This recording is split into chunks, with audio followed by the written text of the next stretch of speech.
allows us to use language and to form symbols and create art was probably enhanced and amplified by these psychoactive plants. And I totally endorse that view. I think there's a lot of sound reasoning in that. Yeah, that's very interesting. And I mean, if we, I don't know if it's too soon, but if we forward that, up to our age, so to speak, or the last 2,000 years, I mean, if these things have helped to spawn religion, what does that mean? Does that mean that it's that this is a negative connotation, or is this a perverted way that has happened here? That those who are in control of religion today have not really kind of absorbed the true message of this, but they've perverted it. What do you think, John? Well, I think that if we're going to talk about the Wasson thesis and consider it as a valid thesis, a valid theory regarding the origin of religion, then we also have to ask, well, how can religion be so wrong? Right. That is a question that really comes up and cannot be avoided. And I would just point out quite simply that, again, the difference between religious experience as a direct visionary contact with the divine. You see, under the influence of these psychoactive plants who actually talk to you and speak to you, as you know, many people who've taken them will say that, the plant species actually enters your nervous system and uses your own brain to speak to you, to teach you things, to point out things. This is not some fantastic story I'm making up. It's very widely attested by indigenous peoples who use these plants. And even in the lore of European folklore, this is often attested. Sometimes in these woodcuts and these drawings you see from medieval herbals, which were widespread in Europe, you will see that plants are represented as people. A certain plant or a tree will be represented as a person because the plant spirit, the intelligence of that species spoke to people at the time. Mm-hmm. So we're talking about a primal revelation to the human species from the plant species.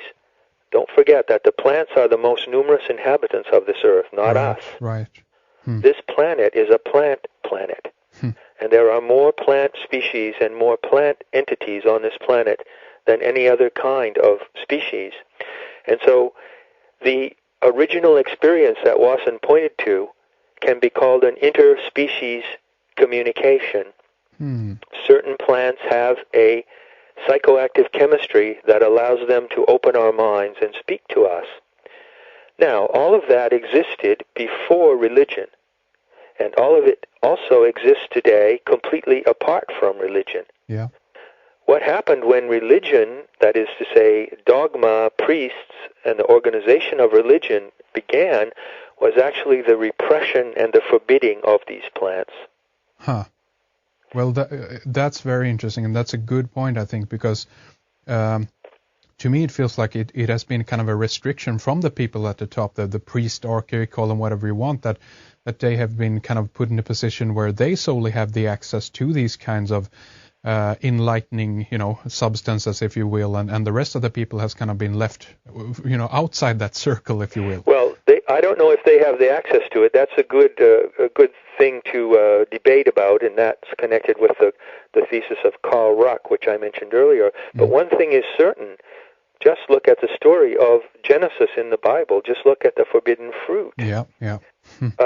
Gordon Wasson was very clear, and so were the other scholars who worked with him. Many high-level scholars and botanists were very clear on this point. The story of the forbidding of the fruit in the Garden of Eden is the story of how the early priesthoods forbade human beings in the tribe, in the community, to have this direct communication with the divine. It was the beginning of mind control. It was the beginning of everything that we see in our world today that prevents us as individuals from experiencing ecstasy and illumination firsthand. And so the control and suppression of these sacred plants is essential to the organized religions, absolutely essential. There is no organized religion, whether it be Hinduism, Buddhism, Christianity, Judaism, which could continue to exist if the use of these psychoactive plants were widely permitted and done in an intelligent manner. So we're really looking at a battle here that has been going on for over 2,000 years, and in some respects we are reaching the final phase of this battle right now as we speak, as we have this interview. Yeah, continue. You Sorry, probably John. know about what happened in Holland this week. No, enlighten me about that. What's happening? Well, Holland has long been a place, of liberal attitudes, right? Not only concerning prostitution, but also concerning the sale and smoking of marijuana and hashish and so forth. Mm-hmm. And everyone who goes to Amsterdam or other places in Holland has seen the smart shops. Yep. Where you could buy, until 2 years ago, you could buy dried psychoactive mushrooms of various species, such as Psilocybe mexicana, Stropharia cubensis, and so forth. Then, about 2 years ago, legislation was brought in to make the dried packets, the dried mushrooms, illegal, and they were classed, get this, they were classed at the same level as cocaine. So the possession of dried mushrooms is a Class A offense legally now in the European Union, and they're not sold anymore in Holland. Really? This was done, by the way, regardless of the fact that there is absolutely no scientific or medical evidence whatsoever that psychoactive mushrooms have any of the devastating effects of cocaine, nor are they addictive. Well, that happened about 2 years ago, and then I was saying to my friends, I'm afraid there's worse coming still. And the worst has now happened. It was possible to buy fresh mushrooms, to buy them in packages just like you would buy mushrooms in a grocery store. Right. Fresh psychoactive mushrooms in most of the smart shops in Holland. Just this month, they are putting a legislation into effect that makes it illegal to sell fresh mushrooms anymore in Holland. So you can't even, because I know that many people have, for instance, they grow their own mushrooms, right? They buy these small little packages with the spores in them. That's the next thing that's going to go, Henrik. It is? That's the next thing. Right now, they've taken 2 steps, and I fully believe that they will eventually take the 3rd step, which will be that they will not only forbid the sale of what are called growth kits. Yeah. Growth kits can still be sold in Holland, and they can be ordered in various European countries by the mail. I believe that they're going to outlaw the sale of growth kits, and they're going to make it illegal for anyone to grow their own mushrooms. Well, I mean, unfortunately, I'm not surprised. This goes along, in the same line, under the same umbrella of everything else that is going on today. We could, for example, mention Codex Alimentarius and even the C51 legislation that is on in Canada right now. And basically, this is about big pharma criminalizing everything that has to do with natural, health products, even up to, garlic and bottled water. In fact, I mean, that's right. It's insane. Right. It's terribly frightening, this business about the Codex Alimentarius. Yeah.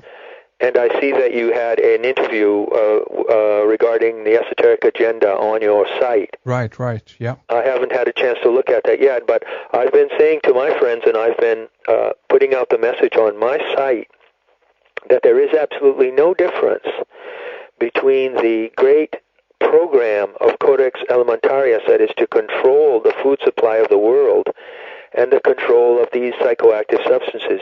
Both of those programs are coming from the same source. Yeah. And we are very, very close to an extremely dangerous situation. I think that Esoteric Agenda is a terribly frightening film. Yeah. It scared me, I can tell you that. Yeah. Well, I mean, it's a wake-up call. That's what the point of it is, in a way. I mean, people gotta realize this, that as you say, I mean, you mentioned it yourself, John, that this is a battle in a way, and unfortunately, as things are right now, we're not winning that battle, so to speak, because we're not even aware of what's going on, Well, we're becoming aware of what's going on very, very rapidly through the internet and through specifically the kind of work that you do at Red Eyes Creations, the kind of really serious detective work. of exposing this madness that's taking place. Yeah. But I think that people will need to look very carefully at how they're going to survive in the future.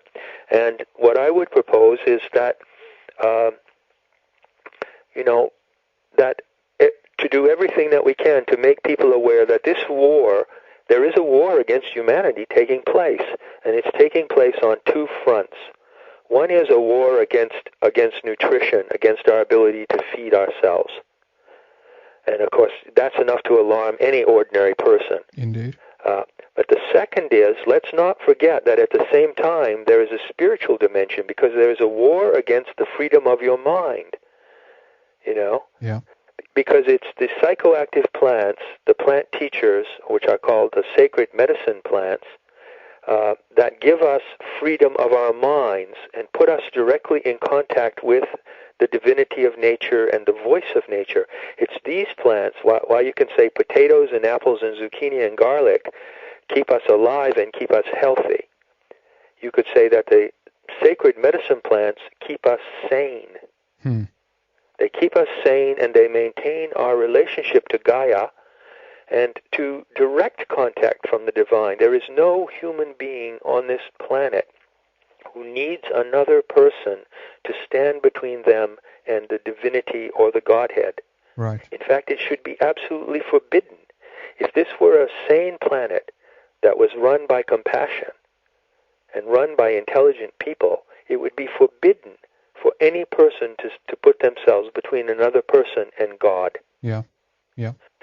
And so by taking away, it's frightening what is happening to the food situation. After I saw Esoteric Agenda, I said to myself, well, even if you can't swallow the notion that these great pharmacological programs are orchestrated to create famine and poison the world, that is in fact what they're going to do. Yeah. Yeah. Whether it's an orchestrated agenda or not, that is in fact what they're going to do. So it's terribly frightening, and we must somehow, I think, not let a day go by when we don't think about these problems and try to understand the individual responsibility in facing this here. We're really coming down to the showdown here. Yeah. Yeah. And we also have to point out, of course, that it's only also when we put ourselves in the hands of these, multinational pharmaceutical corporations that we're are becoming slaves, so to speak, to them. Because still there's nothing at this point, at least, and that might change tomorrow, but today at least there's nothing they can do to ban nature, as they can't go out and prevent, for instance, psilocybin mushrooms to grow in the forest. This is still accessible if you go out into nature itself.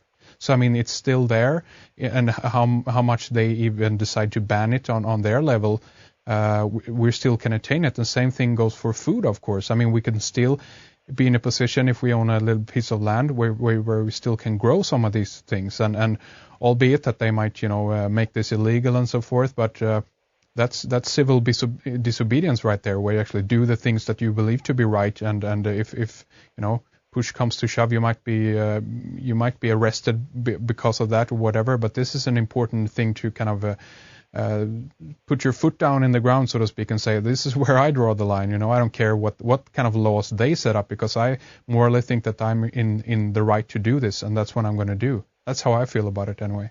Well, I agree with you, and I think more and more people who are made aware of the situation by interviews like we're doing here, and of course many other sources on the internet, are feeling the same way. This is where we have to draw the line. We have to draw the line with food and with the sacred plants, both. They both go together. I think it's a very important point that I'm trying to make. On Metahistory.org, I have a new section now called Psychonauts, and there's a button on the menu bar that says Psychonauts up at the top. And there I'm discussing the Wasson thesis, and I'm discussing the generations, the 3 generations of people who have been experimenting with these, not only LSD and